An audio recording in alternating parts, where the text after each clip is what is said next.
你哋有冇發覺，有時去人哋屋企拜年，一入門口，成個感覺就係呢間屋好旺。點為之旺？唔係話間屋裝修到金碧輝煌，而係你一行入去，覺得個人好舒服，好想坐低，好想傾多兩句。但輪到自己間屋，點解成日覺得好似有啲嘢頂住，住到個人愈來愈攰。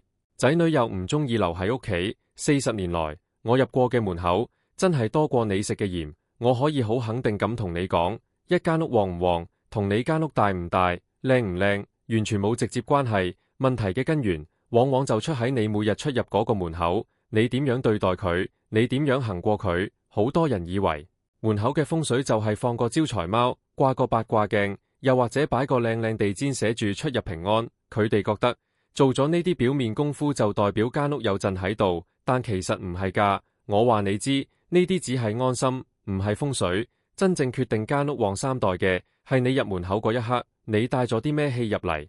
我唔係講緊咩玄之又玄嘅靈氣，我講嘅係你最實在嘅心氣。你諗下，你每日放工，逼完巴士逼地鐵，喺街道俾人撞嚟撞去，又或者喺公司受咗成日氣，你成個人嘅狀態係點？係咪好似一個脹咗嘅氣球，周身唔聚財？你帶住呢種脹氣返到屋企，一開門，如果門口玄關又窄又亂，仲要堆滿晒雜物、報紙、膠袋、鞋，你嗰啖脹氣就即刻谷住喺心口，散唔到。呢個就係第一個致命點，亦係我成日同啲客講嘅，入門要見空，心先至會定。所謂嘅空，唔係叫你間屋空蕩蕩，而係指門口嗰3尺地方一定要吉。你知唔知點解以前啲大宅入門口一定要有個天井？就係要嚟聚氣同散氣。你入到去，先喺天井鬥一啖大氣，將外面嘅塵俗氣散咗，先至再行入正廳見人。現代地方細，冇天井，但道理一樣，你門口嗰個玄關就係你嘅天井。我記得幾年前有個老顧客介紹咗佢個細佬嚟揾我，嗰位先生姓何，叫何伯，嗰陣大概65歲，啱啱退休冇耐。佢嚟到嘅時候，成個人好頹，眼袋大過個鼻。佢同我講，退休之前諗住退咗休可以享清福，點知退咗休之後仲唔開心過返工。佢話日日喺屋企對住4面牆，個心囉囉攣，成日覺得周身唔自在，同老婆講多兩句又鬧交，仔女打返嚟問候，佢都唔想講電話，仲覺得自己就嚟有抑鬱症。佢問我，師傅，係咪我條命注定晚年淒涼？我八字係咪有咩大劫過唔到？我打開佢八字睇，時柱有根，晚年行緊嘅大運又唔係衰運，反而係一個可以安享晚年嘅運程。我話何伯，你唔好自己嚇自己，你八字冇事，我估係你住嘅環境出事。於是我應承去佢屋企睇下。何伯住喺一個幾十年嘅屋苑，間屋實用700幾尺，以佢兩老退休嚟講，空間好夠。但當我一企喺佢門口，未開門，我已經覺得有啲唔對路。門口對出嗰條走廊，佢擺咗一個好大嘅鐵鞋架，仲有2-3對鞋係放喺地氈外面。呢啲雖然係門口外面，但其實已經係你間屋嘅氣口延伸。到佢一打開門，我終於明白點解佢咁唔開心。佢個門口玄關窄到只能夠一個人側身行入去，左手邊係一個做到頂嘅大鞋櫃，深色木，好有壓迫感。右手邊掛住一件好大件嘅冬天大褸，仲有幾個買餸嘅環保袋攝喺牆邊嘅掛鈎度。而正正對住門口嘅係一個神櫃，上面供奉住祖先牌位同觀音像。個神櫃好高，香爐嘅灰滿晒出嚟都冇清。我叫何伯企喺門口，唔好行入去。我問佢，你每日打開門第一眼望到咩？佢話望到祖先同觀音。我再問，你望到佢哋嘅時候，你個心覺得點？佢諗咗一陣，話覺得好似要還神，覺得有啲壓力。就係呢句說話篤中咗個核心。你每日返到屋企，打開門迎接你嘅唔係一個放鬆嘅畫面，而係一個要拜神嘅嚴肅場面。你個心點會定？你話你仲會唔會想留喺屋企？何伯退休之後，每日對住嘅就係呢種要交功課嘅感覺。佢個人點會唔攰？加上個大鞋櫃頂住晒，啲氣入到嚟就俾佢擋住，根本散唔到去間屋其他角落。佢老婆中意坐喺梳化睇電視，但啲氣入唔到廳，淨係困喺走廊同廚房。間屋嘅人自然就溝通唔到，鬧交都係因為呢種誤聚而起。我跟住同何伯講，你唔使大興土木，你只係要做3樣嘢。第一，將門口嗰個神櫃移去飯廳嗰邊，唔好正對大門。神位要正，要穩，唔係要嚟擋門口嘅。第二，將個大鞋櫃換成一個矮身、淺色、通風嘅鞋架，高度唔好過你嘅腰。第三，將右手邊掛嗰啲大褸同環保袋全部收埋入衣櫃，令到嗰個位置空翻出嚟。何伯起初好猶豫，佢話神櫃擺咗幾十年，唔敢亂喐。我話你信我一次，你唔好當佢係神，你當佢係一件家私，你搬佢去一個更舒服嘅地方，神都舒服啲。佢終於的起心肝，搵個星期日同個仔一齊搬咗個神櫃，又掉咗個大鞋櫃。隔咗大約3個月，何伯約我飲茶，嗰日見到佢，我差啲認唔到佢。佢面色紅潤，着住件新恤衫，笑晒口行過嚟。佢話：師傅，真係奇蹟！自從我執咗個門口之後，我老婆話我個人冇咁掹憎。我哋而家晚晚食完飯會落平台公園行2個圈。個仔同新抱上個禮拜返嚟食飯，仲話間屋光猛咗好多，坐得舒服過以前。我以前覺得返屋企係受刑，而家覺得返屋企係享受。我同何伯講，其實我冇做過任何法事，我只係幫你將你間屋嘅氣口打開咗，就係呢個簡單嘅動作，令佢由唔想留喺屋企變成想留喺屋企。一個人想留喺自己間屋，佢自然就會開心，開心就自然和氣，和氣就自然生財。呢個就係風水最原始嘅力量，根本唔使花你1分錢，淨係需要你肯喐手執。你哋自己試諗下，你屋企個門口係咪都好似何伯以前咁塞滿晒嘢？你係咪都習慣將所有雜物菜喺門口，因為覺得嗰度係唔過眼嘅地方？你覺得嗰度係雜物房，但其實嗰度係你間屋嘅咽喉。你咽喉有痰，你呼吸都困難啦，何況係間屋？所以話你哋唔好睇小呢個動作，一個門口嘅整潔，往往就係決定你成間屋氣運嘅開關掣。講完個空字，你以為執乾淨個門口就係全部？我話你知，仲有個更細微嘅位，幾乎90%香港家庭都中招，而佢哋自己完全唔知，就係我成日講嘅第2個特徵：入門要見到清，唔可以見到俗。呢個俗字講嘅就係你嗰個鞋櫃。你唔好以為我講笑，我認真㗎。鞋櫃呢樣嘢喺風水學上嘅角色好特殊。你諗下，我哋每日着住對鞋，行過咩地方？街市嘅濕地、地鐵站嘅地板、公廁門口嗰級階磚、酒樓地下嗰啲油漬，你對鞋底就係你全日接觸最多穢氣嘅地方。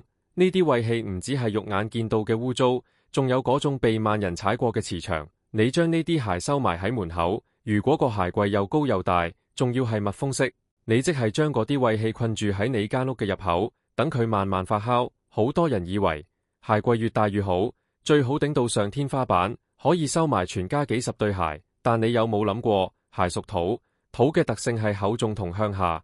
你將屬於向下嘅嘢放得咁高，甚至高過你個頭，即係將啲土壓喺你個腦上面。你個人會覺得頭重重，諗嘢轉數慢，做決定猶豫不決。你以為係年紀大，其實係對鞋壓住你。我講個實例你聽，舊年有個做金融嘅後生女，叫阿欣，30幾歲，但望落去成個40幾嘅樣。佢嚟搵我嗰陣，塊面黃過張黃紙，對眼冇晒神采。佢同我講，佢做投資分析，以前好叻睇位，近年唔知點解成日失手，輸咗唔少錢，仲要成日頭痛，瞓極都係攰。去睇醫生又話佢身體冇事，淨係話佢壓力大。佢問我，師傅，係咪我嚟緊幾年運氣都係咁差？我使唔使轉行？我打開佢個八字，庚金命，秋天出世，本身係個硬淨嘅命格，行緊嘅大運又係金水上升，冇理由會咁頭頭碰着黑。我同佢講，你嘅八字睇落冇問題，但你成日頭痛，係咪你住嘅地方有啲嘢壓住你個頭頂？佢諗咗好耐，都諗唔到有咩壓住佢。我問佢，你間屋門口係點㗎？佢話冇咩特別，只係個鞋櫃大啲，因為我中意買鞋。我話好，我去你屋企睇下。嗰日去到阿欣屋企，佢住喺將軍澳一個新屋苑，單位是正，景觀開揚，本來係一個好格局。但當我行到佢個門口，我終於揾到問題所在。佢個玄關位做咗一個深色玻璃面嘅大鞋櫃，由地下直做到天花板，仲要係落咗玻璃門，入面啲鞋睇得一清二楚。最致命嘅係最高嗰2格放咗佢幾對過膝長靴，因為少着風曬塵，仲有幾對係冬天厚靴，鞋底黐住曬乾咗嘅泥漬。我企喺佢個門口，叫佢行過嚟，同我一齊望住個鞋櫃。我問佢：你每日返到屋企，除低對鞋，打開個櫃門，你係咪要掂起腳先放到對鞋上去？佢話：係啊，因為最高嗰格我放啲唔常着嘅。我話：就係呢個掂腳嘅動作，同埋呢幾對封塵嘅靴，搞到你頭痛。佢好愕然，話：下關對靴事。我同佢解釋，鞋係帶胃氣嘅，你將佢放喺咁高，啲胃氣唔會因為你放得高就散走，反而會積聚喺上面。你每次開關個櫃門，就等於撥動一次嗰啲積聚嘅胃氣，加上你放嘅係長靴，靴筒高，藏污納垢嘅能力仲勁，日日喺你個頭嘅高度打開個櫃，你咪即係日日聞住啲煤氣咯。再加上深色玻璃反光，你一入門口，自己個影喺玻璃度一閃，好多時會嚇親自己。呢種驚嚇雖然細微，但日日累積，個人點會精神？我話：阿欣，你信我一次，你而家即刻將最高嗰兩格嘅鞋全部丟咗佢，唔好再着嘅就送俾人或者捐咗佢，然後將個鞋櫃嘅高度改到唔高過你個膊頭，或者索性換個矮身嘅開放式鞋架。佢問：咁啲鞋點算？我話：你淨係留返你而家會着嗰幾對，其他全部收埋入雜物房，或者用鞋盒裝好放喺床底。記住，門口氣要清，你唔好俾啲嘢阻住氣流。佢半信半疑，但因為頭痛得太辛苦，都照做。隔咗1個月，佢打俾我，把聲明顯精神咗。佢話：師傅，真係好神奇。我換咗個矮鞋櫃之後，第一日返到屋企已經覺得成個門口闊落咗好多，個頭真係少咗痛。同埋上個禮拜我接咗單大客，成個月嘅業績一次過達標，仲要係個客主動揾我。佢仲話而家每次除鞋着鞋，個動作低咗，個人覺得踏實咗，冇以前咁浮。呢個就係我成日講嘅道理。你對鞋嘅氣場係向下嘅，你就要順住佢嘅氣，將佢放喺低處。你夾硬將佢放高，就係違反自然。風水最核心嘅嘢就係順住個勢，鞋嘅勢就係向下，你由得佢向下，佢就幫你落地生根。你夾硬要佢向上，佢就變成泰山壓頂。除咗高度，仲有個位好多人忽略，就係鞋櫃嘅門。而家好多設計中意用密封門，一關埋，入面啲味住。你每次打開嗰陣味湧出嚟，就係一股濁氣。你聞到嗰陣味，個鼻即刻想閂埋，你個人嘅氣都收縮。真正旺嘅屋企，鞋櫃一定係通風嘅，最好係百葉門或者係開放式嘅層架。你唔使擔心話唔好睇，你擺得整齊，每對鞋都擦乾淨先放入去，望落去仲企理過你收埋喺個密實櫃入面。我成日同啲客講，你點樣對你對鞋，就點樣對你條命。你唔擦鞋，由得佢污糟，即係你唔尊重你自己行過嘅路。你行過嘅路都係一塌糊塗，你點可能行得遠？你睇下嗰啲真正有福氣嘅老人家，佢哋對鞋永遠都係乾淨企理，就算舊都係擦得光鮮。呢種就係對生活嘅態度，態度好，運氣自然好。所以話你哋返去睇下自己門口個鞋櫃，如果佢係一個又高又大又密封嘅巨型櫃，你今晚瞓覺之前真係要諗下，係咪呢個櫃壓住咗你成頭家？你唔好等咩好日子，聽日就揾個後生仔幫手將佢拆咗佢，換個矮身通風嘅架。你唔使擔心話丟咗啲鞋嘥，你丟咗嗰啲封塵嘅，即係丟咗你啲煤氣。你個門口通咗，你個人就醒神，個人醒神，做咩都順手啲。你仲想背住幾多對舊鞋行你下半世條路啊？講完個空同清，你以為間屋就一定會旺？我話你知，仲有一個最關鍵嘅特徵，呢個特徵唔關間屋事，係關人事。真正旺3代嘅屋企，入門第3個特徵就係要見到和，而唔係見到黨。呢個黨字，我講嘅唔係屏風，唔係櫃，而係一個人嘅面色。你知唔知？你塊面就係你間屋最大嘅風水陣。你企喺門口，黑口黑面咁望住個廳，成間屋嘅氣就俾你一個人擋住晒。你以為風水係講緊啲死物，其實風水最核心嘅係講緊你個人嘅氣。我見過太多呢種情況，間屋靚到絕，坐向又好，佈局又正，但就係住到雞犬不寧。問題喺邊？就喺個家主面上。佢一入門口，全家人嘅氣場即刻沉晒，好似見到烏雲蓋頂咁。你話咁嘅環境點可能旺？點可能3代同堂？講個最深刻嘅個案你聽。我而家諗返起都覺得嗰位阿太好傻。大約10年前，有個地產商嘅太太，姓李，我稱呼佢李太。佢住喺山頂，間屋大到你行一個圈要5分鐘，露台望出去就係維港煙花景，裝修豪華過5星級酒店。但佢請我去睇風水嗰日，成塊面係繃緊嘅，眉頭深鎖到好似打咗個結。佢同我講：師傅，我間屋乜都靚，但個仔喺外國讀完書返嚟，唔搵工，日日匿埋喺房打機，仲要同佢老豆講唔夠3句就鬧交。我老公而家直頭唔想返屋企，成日話要應酬。我自己都覺得呢間屋越住越凍。師傅你幫我睇下，係咪個大門方向有問題，要唔要改？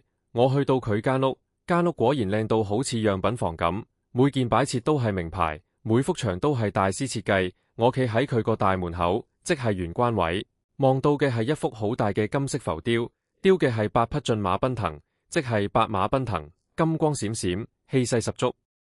但望耐咗覺得有啲刺眼，再望真啲，幅畫前面放咗一個宣之座，上面放咗一好大嘅黃蠟石，成個格局就係頂住晒。我冇即刻講間屋。反而擰轉頭問李太一個問題：李太，你每日買餸返嚟，打開門嗰陣，你第一個念頭係咩？佢諗都唔使諗就話：好攰咯，又要煮飯，又要對住個掛住打機嘅仔，又要諗老公返唔返嚟食，諗起都掹。我話就係呢個掹字，搞到你間屋咁凍。我叫佢企喺門口，望住嗰幅8馬奔騰圖同嗰黃蠟石。我問佢：你見到呢兩樣嘢，你覺得開唔開心？佢話：冇咩感覺，只係覺得佢哋貴。我話：你每日打開門，見到嘅唔係令你開心嘅嘢，而係貴嘅嘢，你個心就已經計緊數。再加上你每次見到個仔打機，你就諗起佢唔生性，你呢啖怨氣就喺門口嗰個位散唔走。你塊面就係你間屋嘅擋，你將所有嘅和氣都擋走晒，淨係得翻戾氣喺間屋入面流轉。李太聽完，眼淚即刻飆出嚟。佢話：師傅，你講得啱。我日日對住間咁靚嘅屋，但其實我從來冇開心過。我成日覺得自己付出咗好多，但冇人領情。我話：你唔好喊，你而家知問題喺邊度就得。你間屋嘅風水冇問題，有問題嘅係你放入門口嗰個深圳。我俾咗個好簡單嘅建議佢：第一，將嗰黃蠟石搬走，送去花園或者露台；第二，將幅8馬奔騰圖換成一幅平靜啲嘅風景畫，最好係有水嘅，代表流水生財同柔軟。唔好再要嗰啲鬥爭緊嘅馬。第三，呢個係最重要嘅。我叫佢每次返到屋企門口，未開門之前，先喺門口企定，閉上眼，深呼吸3次，將喺街度、喺市場度受嘅氣全部嘔返出嚟，然後先至開門入到屋。第一句要講嘅說話，唔好再係有冇食飯或者做咩又打機，要改口講我返嚟啦。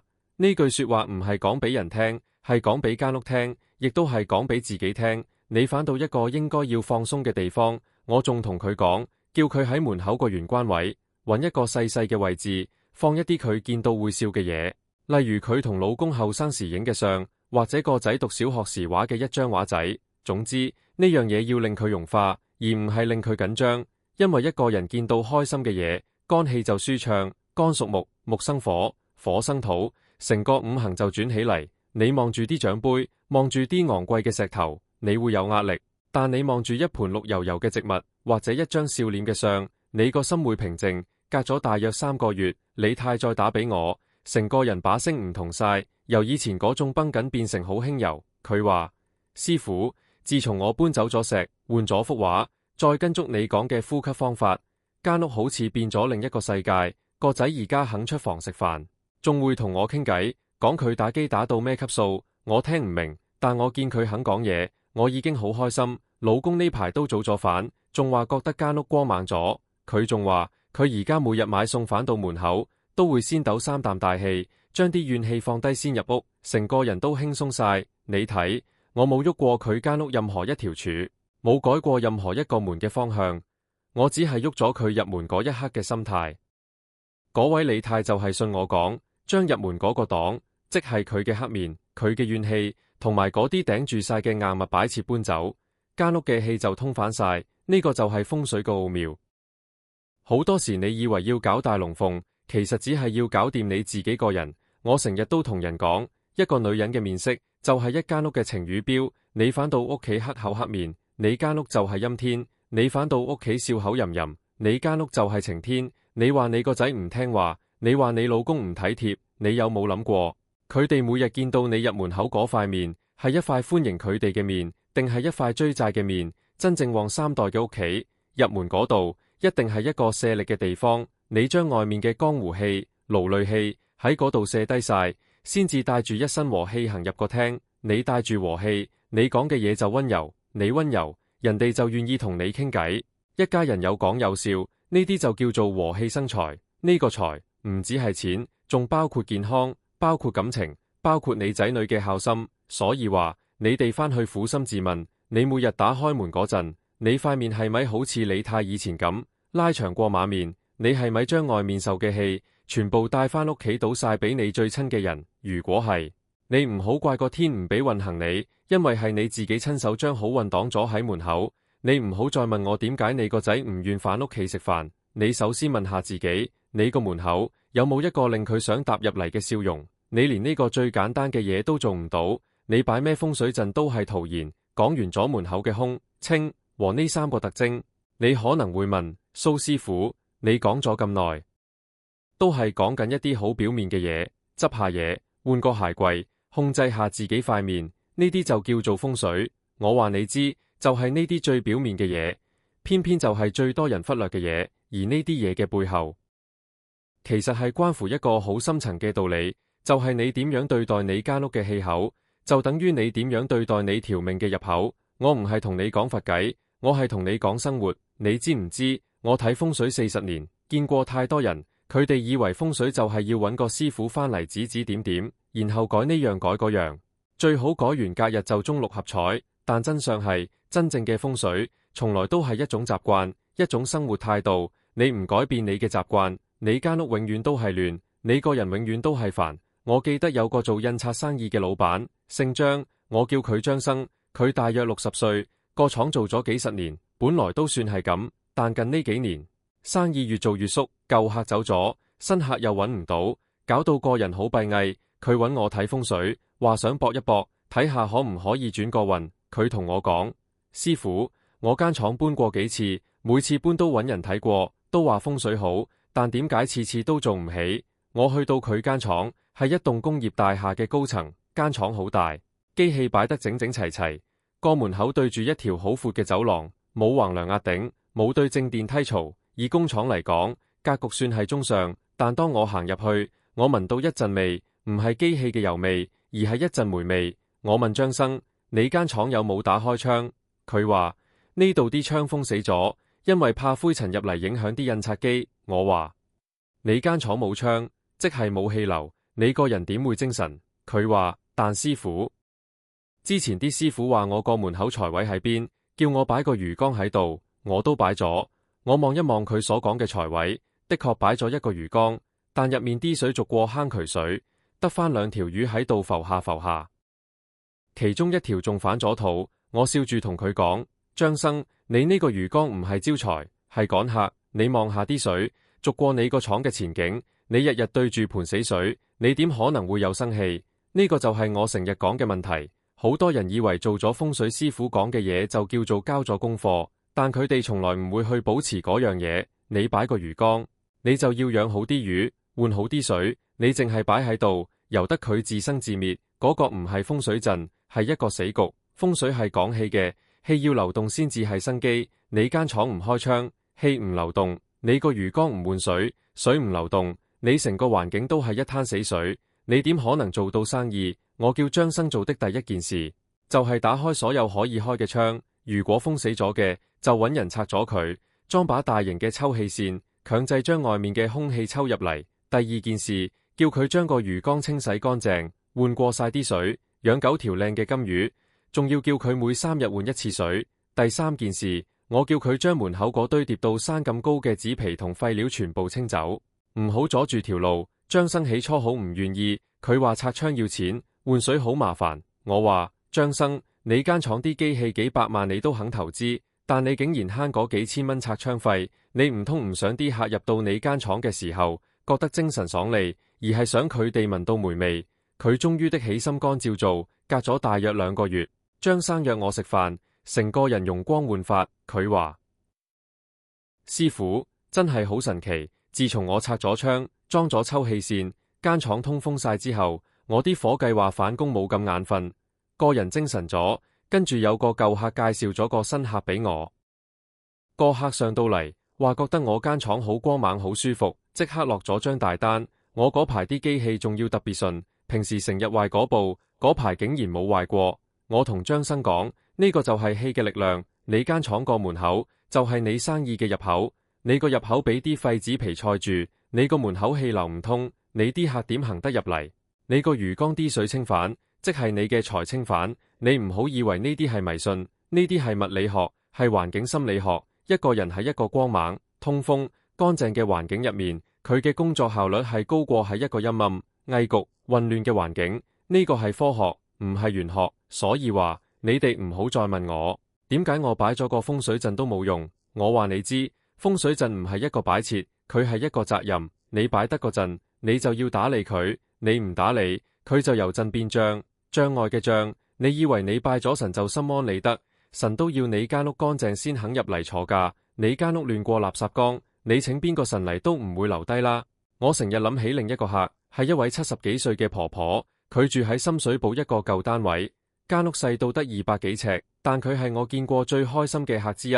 我記得有一次去佢屋企隔籬睇風水，順便探下佢，佢間屋細到轉身都難，但一打開門，見到嘅係一塵不染嘅地板。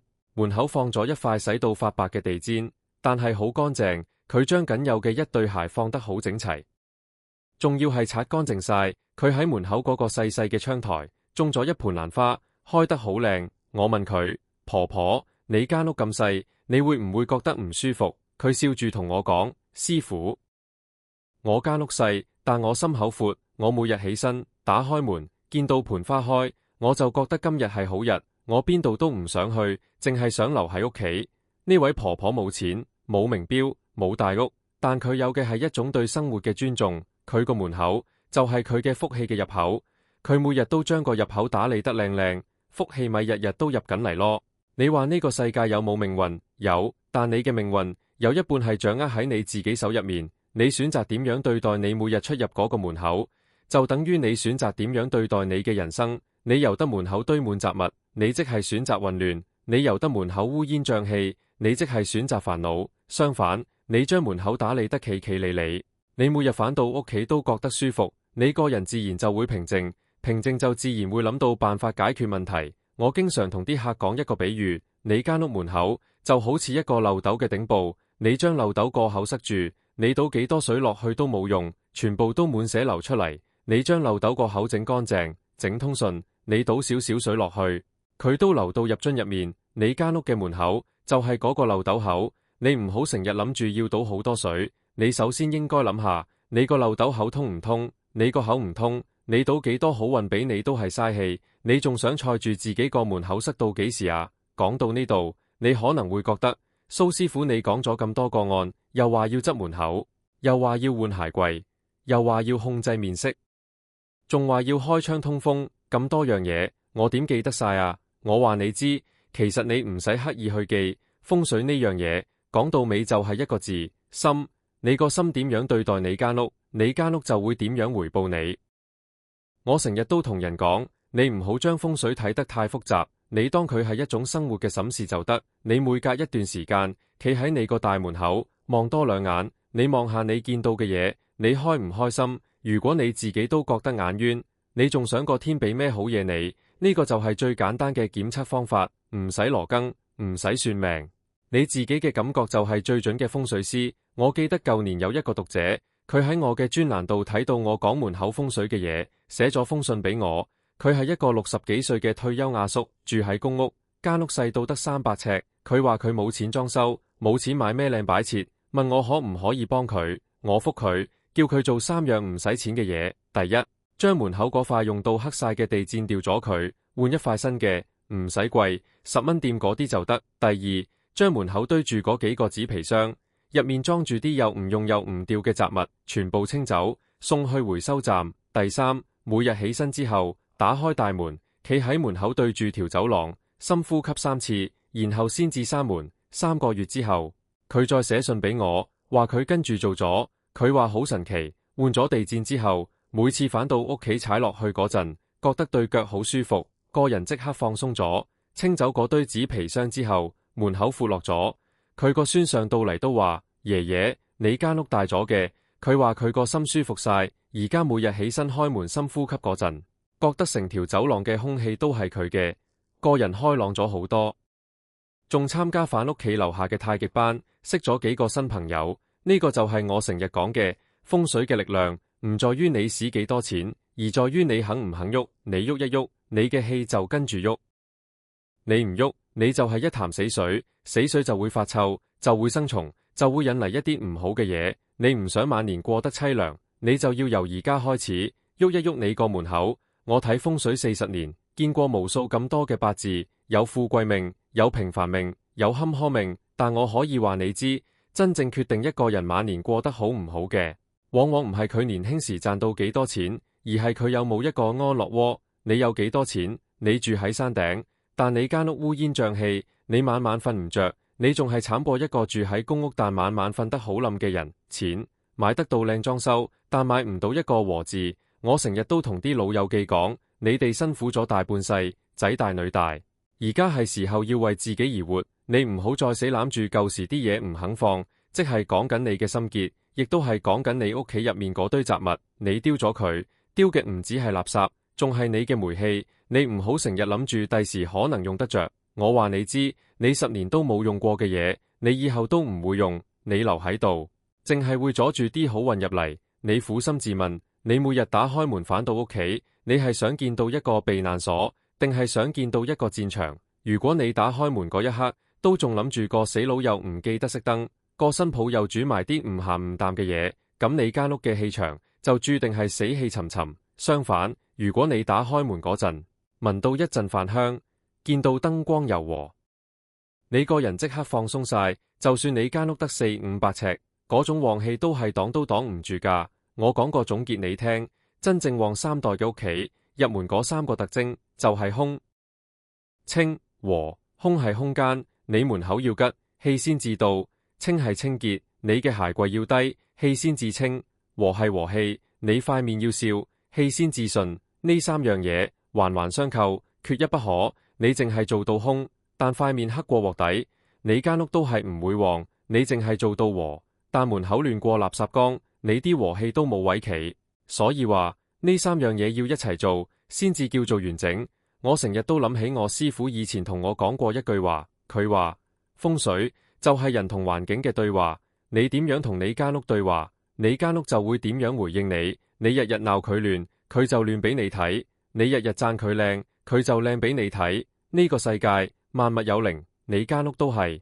你尊重佢，佢就保護你；你糟佢，佢就折磨你，就係咁簡單。所以你唔好再問我點解我咁黑仔，點解我間屋咁唔聚財。你首先問下你自己，你有冇好好咁對待你個門口？你有冇好好咁對待你自己？你連自己住嘅地方都唔願打理，你點可能期望個天打理你條命？你而家知唔知點解你條命成日都爭咁啲？因為你連入門口嗰一步都未行得舒服，你點行完你下半世條路啊？我蘇文峰今日同你講咗咁多，唔係要你信我，係要你信你自己。你信你自己有能力改變你嘅環境，你就有能力改變你嘅命運。你唔好再等咩好日子，你唔好再等咩貴人出現。你今晚返到屋企，企喺你個門口望多2眼，如果覺得唔順眼，就即刻喐手執。你喐咗，你就行咗第一步。你行咗第一步，第2步就會自然出現。命可以算，但運要自己行。我睇咗你哋咁多年，我知你哋個個都想好，但好唔好唔係靠我講，係靠你做。你而家企起身，行去你個門口望一望，你見到嘅係希望定係絕望？如果你見到嘅係絕望，你就要問自己，你仲想帶住呢種絕望過幾多個年？你仲有幾多個流年可以等？你嘅心結唔解，門口堆滿晒雜物，擺咩風水陣都冇用㗎。今日講到呢度，我當係同你哋傾完一次心事，你明就明，唔明就當我蘇文峰廢噏。不過如果你聽完覺得有啲嘢，今晚返去記得執下門口嗰3尺地方，嗰3尺地就係你嘅運嘅起點。你好好地行第一步，你間屋就會好好地陪你行埋落去。祝你哋個個都家宅平安，3代同堂，笑口常開。有緣嘅，我哋下次再傾，拜拜。